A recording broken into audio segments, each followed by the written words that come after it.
계속해서 지역 소식 전해드립니다. 케이블 TV 지역 채널을 누구나 누리고 접근할 수 있는 공공재로 봐야 한다는 주장이 나왔습니다. 지역 방송을 공공재로 인식하고 유료 방송 시장 구조가 바뀌더라도 지역 채널의 지역성과 역할은 더욱 확대돼야 한다는 겁니다. 손성혜 기자가 보도합니다. 강원 산불이 발생했을 때 케이블 TV 지역 채널은 가장 먼저 재난 소식을 전했습니다. 지역민에게 필요한 재난 정보를 전달하고 지역의 목소리를 대변했습니다. 지역 채널의 지역성을 공공재로 인식해야 하는 이유입니다. 하지만 지역 채널의 현실은 어떨까? 유료 방송이라는 이유로 지역 채널은 플랫폼 사업자의 부가 서비스로만 인식되고 있습니다. 통신사의 케이블 TV 인수합병이 본격화되면서부터는 지역 채널의 생존 위기론마저 나옵니다. 정보 제공은 공공의 섹터에 넣을 게 분명한데 사업자의 지위나 위치는 지금 유료 섹터에 와 있기 때문에 매우 애매모호한 상황에 있어서 향후에 이 지역 채널을 어떻게 해야 될 것인가라는 합의를 모으기가 쉽지는 않은 것 같습니다. 전문가들은 법으로 지역 방송의 역할을 제시하고 방송법상 지역 방송 범위에 지역 채널을 포함할 것을 제안했습니다. 최상위법에서의 지역 정보 추구권을 좀 명시를 해두고 하위법에서 지역 방송에 대한 가치라든가 기능이라든가 역할이라든가 그리고 재원 문제 그리고 평가의 문제 같은 것들을 따로 마련할 필요가 있다라는 걸 좀 명백하게 좀 말씀을 드리고 싶고요. 지역 채널의 지역성을 강화하기 위해선 지역 채널 해설 논평 기능 제한을 없애야 한다는 주장도 나옵니다.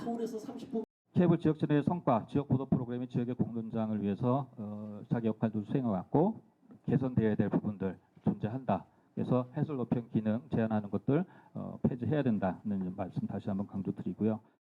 전문가들은 유료 방송 시장 구조 변화에 대응해 정책 당국이 나서서 지역 채널을 보호할 수 있는 장치를 마련해야 한다고 강조했습니다.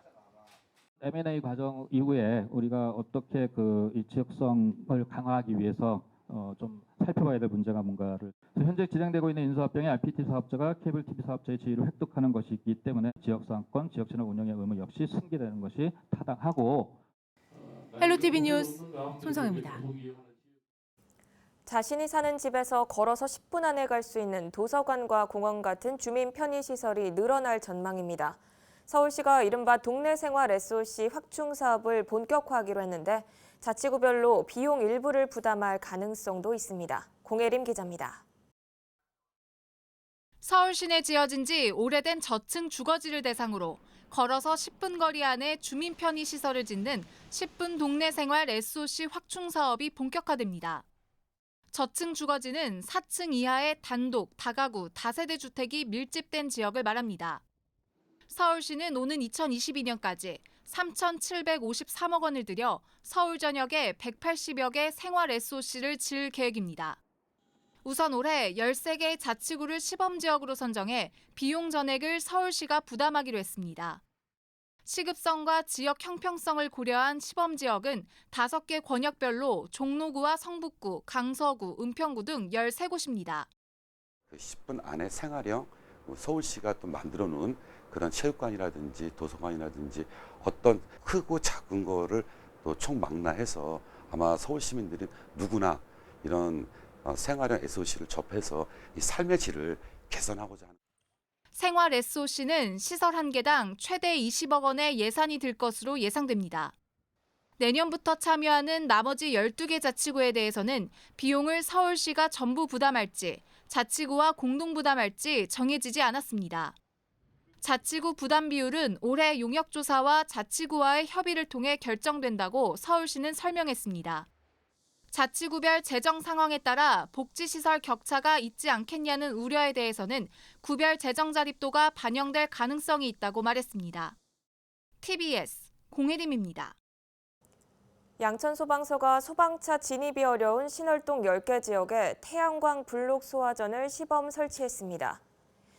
태양광 블록 소화전은 지하식 소화전 주변에 블록을 설치해 태양광을 이용해 불빛을 비추는 건데요. 현재 서울시에는 소방차량 진입이 어려운 화재 취약 지역에 지하식 소화전 4만 2천여 개가 설치돼 있습니다. 하지만 저녁에는 맨홀을 알아보기 어렵고 불법 주정차가 빈번해 소방 활동이 어려운 게 현실입니다. 양천소방서는 태양광 블록이 소방 골든타임 확보에 도움이 될 것으로 기대한다고 밝혔습니다. 불빛을 비춰주게 되면 저희가 야간에도 소화전을 육안으로 쉽게 파악할 수 있기 때문에 화재 출동 시에 소화전을 점유하는데 굉장히 빠르게 점유할 수도 있고 육안으로 파악이 쉽기 때문에 불법 주정차 차량을 예방하는 데도 많은 기여가 될 것으로 예상하고 있습니다.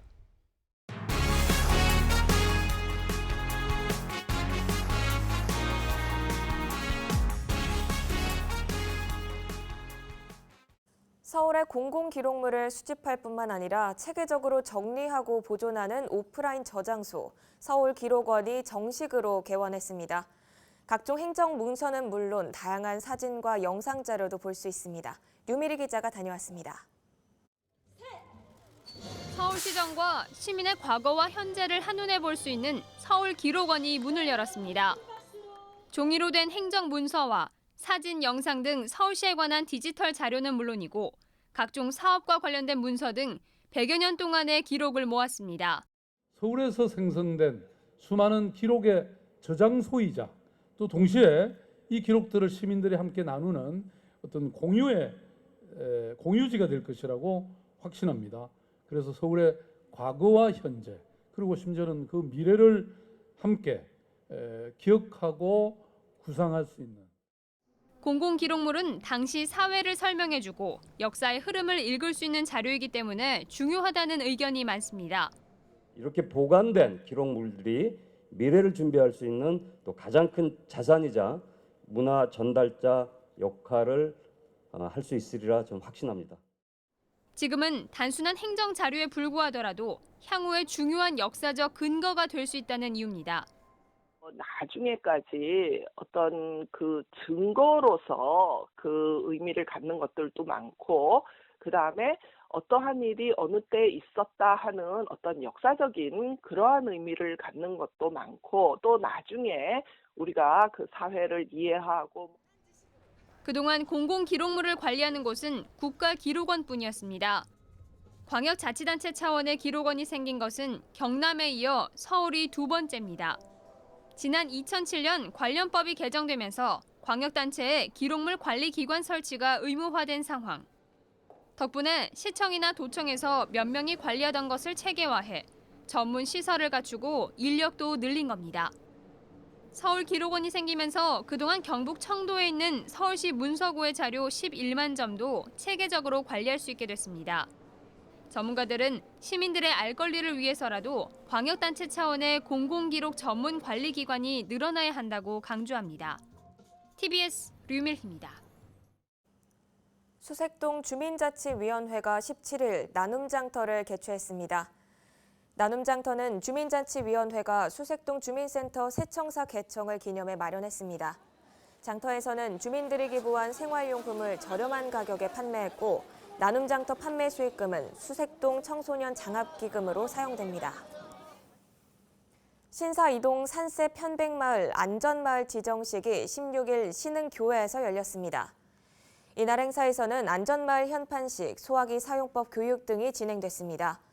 은평소방서는 신사 이동 주민 4명을 명예소방관으로 위촉하고 화재 감지기 등 주택용 소방시설 20세트를 지급했습니다. 은평소방서는 소방차 진입이 힘든 주택 밀집 지역을 안전마을로 지정해 소방시설 설치를 지원하고 있습니다. 양천구가 오는 21일 해누리타운에서 부부의 행복 토크 콘서트를 엽니다. 5월 21일은 법정 기념일 부부의 날로 가정의 달인 5월에 두 사람이 하나가 된다는 의미가 있는데요. 구는 행복한 부부는 소통이 답이다라는 주제로 토크 콘서트를 열어 결혼 25주년을 맞이한 부부 30쌍을 초청합니다. 콘서트에서는 부부 특강과 부부 감동 사연 소개, 소통 엽서 쓰기 등의 활동이 진행됩니다.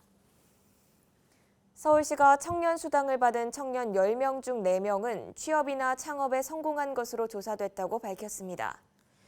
서울시는 2017년도 청년 수당 참여자를 대상으로 실시한 추적 조사 결과를 발표했습니다. 조사 결과 응답자 2,002명 가운데 취업 상태에 있는 청년은 38.7%, 창업을 한 청년은 2.1%로 확인됐습니다. 청년 수당 사용 비율은 생활비와 학원비, 교재비가 80%로 가장 많았습니다. 시는 청년수당 참여자들이 대부분 사기업 취업이나 창작 활동 등을 준비하고 있고 청년수당을 활동 목적에 맞게 사용하고 있는 것으로 분석됐다고 밝혔습니다. 서울시가 올해 여름부터 취약계층 10만 가구에 여름 전기료 바우처를 지원합니다. 지원 대상은 노약자나 장애인 등이 있는 생계 의료급여 수급 가구입니다. 지원 금액은 가구당 8,000원인데요. 여름 전기료 바우처는 7월에서 9월 전기요금에 적용되며 9월까지 쓰지 못한 금액은 겨울철 난방비 바우처로 자동 전환됩니다. 여름 바우처를 지원받으려면 전기료 고지서를 가지고 관할 동주민센터를 방문하면 됩니다. 서울 지역 아파트 경비실 10곳 중 4곳은 냉난방기가 없는 것으로 나타났습니다. 서울시가 서울 시내 아파트 단지 경비실 냉난방기 설치 실태에 대한 전수조사 결과를 발표했습니다.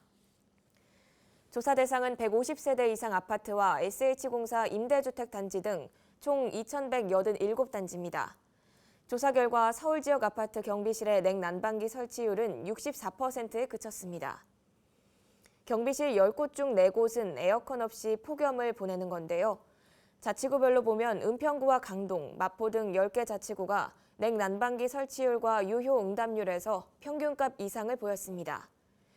양천과 관악, 노원 등 6개 자치구는 설치율 또는 유효 응답률이 50% 이하로 나타났습니다.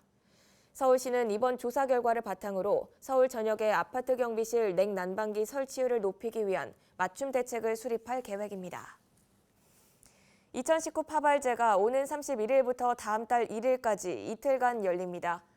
파발제는 은평구의 지역축제로 올해로 20회를 맞는데요. 전통을 담고 평화로 가는 길을 주제로 합니다. 31일에는 역사체험 마당과 파발통 토크 콘서트가 진행되며 1일에는 파발 길놀이와 퀴즈쇼 등이 열립니다. 파발제는 매년 10월 열렸으나 올해부터는 은평 누리축제와 개최 시기가 겹쳐 축제 변별력을 확보하려면 시기를 조정해야 한다는 여론에 따라 5월에 열립니다. 매년 경기가 어렵다고들 하지만 소상공인들은 올해 특히 경영난이 심각하다고 말합니다. 소상공인 3명 중 1명은 최근 1년 사이에 폐업을 심각하게 고민한 것으로 나타났는데요. 자세한 내용은 문숙희 기자가 취재했습니다. 소상공인 3명 중 1명은 최근 1년 동안 휴업과 폐업을 심각하게 고려한 적이 있는 것으로 조사됐습니다. 중소기업중앙회가 도소매, 음식 숙박 등 업종의 소상공인 500개 업체를 대상으로 경영 실태를 조사한 결과 33%가 최근 1년 새 사업 전환이나 휴업, 폐업을 고민한 것으로 나타났습니다. 하지만 이들은 가게 매수자가 없고 폐업 후 생계 유지 부담이 커지는 점, 권리금 회수가 어려운 점 등 때문에 폐업을 하지 못했다고 답했습니다. 올해 경영이 매우 악화했다는 답변은 48.2%, 다소 악화됐다는 응답도 31.8%로 10명 중 8명은 지난해에 비해 경영난이 심화됐다고 밝혔고 좋아졌다는 답은 2.2%에 불과했습니다. 그 이유로는 소비심리 위축에 따른 판매 부진이 가장 크게 작용했고 재료비 원가 상승과 동일업종 소상공인 간 경쟁 심화 등이 뒤를 이었습니다. 30% 정도는 떨어진 것 같아요. 모든 경기가 이렇게 침체가 돼 있고 돈벌이가 안 되고 그렇기 때문에 이렇게 돈들을 안 쓰죠. 그전보다 매출이 한 40% 정도? 이 앞에 가게도 50몇 평짜리 가게가 있는데 나간 지가 벌써 몇 달 됐어요. 근데 보러는 오는데 안 나가더라고요. 우리 가게 바로 옆에 집도 그러고 또 옆에 앞에도 그러고. 중소기업중앙회 관계자는 소상공인과 자영업 활성화에 대한 기대감이 살아나려면 자금 지원 확대와 세부담 완화, 대기업의 소상공인 영역 진출 제한 등의 대책이 필요하다고 밝혔습니다. TBS 문숙희입니다.